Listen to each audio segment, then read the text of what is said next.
국회 세종의사당 설치가 본궤도에 오르는 등 세종시가 명실상부한 행정수도로 발돋움하고 있는데요. 하지만 이런 위상에도 불구하고 수도권 등 타 지역 접근성은 매우 떨어지는 상황입니다. 이 때문에 세종을 지나는 고속도로에 2개의 나들목 설치가 오래전부터 추진돼 왔는데 이마저도 속도를 내지 못하면서 지자체장이 적극 나서야 한다는 지적이 나왔습니다. 김우순 기자의 보도입니다. 현재 세종시에서 검토하고 있는 고속도로 IC, 즉 나들목은 모두 2곳입니다. 먼저 하나는 현재 건설 중인 세종 포천고속도로 노선이 지나는 연서휴게소 인근에 계획하고 있는 연기나들목입니다. 인근 산업단지 활성화와 북부 지역 발전을 위해 꼭 필요하다고 보고 있지만 앞선 2차례의 타당성 조사에서 BC값이 각각 0.37, 0.46에 그쳐 현재 답보 상태입니다. 또 다른 하나는 천마을 인근에 계획 중인 가람나들목입니다. 이 나들목은 신도시를 가로질러 대전으로 가는 당진 영덕고속도로에 연결하는 것이 골자인데 현실화된다면 신도시 안에 조성되는 첫 번째 나들목이 됩니다.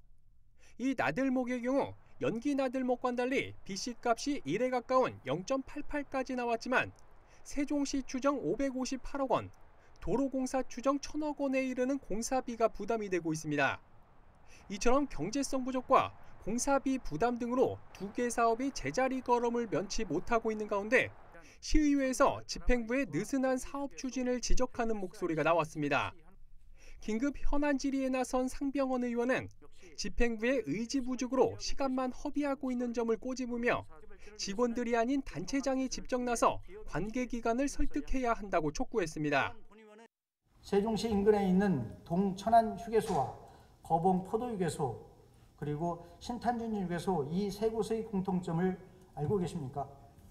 각각 천안시장과 대전광역시장의 적극적인 추진 의지로 성공적으로 하이패스 IC를 추진한 곳들입니다. 시의 굵직한 사업은 시장님과 부시장 등 시를 대표할 수 있는 분들의 움직임이 훨씬 효과적이라 본인은 판단합니다. 이에 대해 세종시는 지난 7월 최민호 시장이 직접 도로공사를 방문했지만 쉽지만은 않은 상황이라며 지속적으로 설득해 나가겠다고 밝혔습니다. 그러면서 가람나들목 설치의 경우 도로공사 외에도 행복청과 LH의 역할이 중요한 만큼 적극적으로 협의 중에 있다고 강조했습니다. 내부 도로인 경우에는 LH가 그 비용을 부담을 할 수 있는 근거가 되고 또 이제 광역도로로 교통체계로 분류가 될 경우에는 행복청의 그 광역 특별회계로 또 할 수 있는 방법이 있을 것 같습니다. 또 현재 행복청에서 추진하고 있는 행복도시 광역교통 개선대책 제4차 변경 계획에도 그 방안을 지금 제안을 해놓고 있는 상황이고요. 실질적 행정수도로 나아가는 세종시의 지속적인 발전을 위해 2개의 나들목 설치를 위한 세종시의 한 발 빠른 준비와 신속한 대응이 요구되고 있습니다. BTV 뉴스 김우순입니다.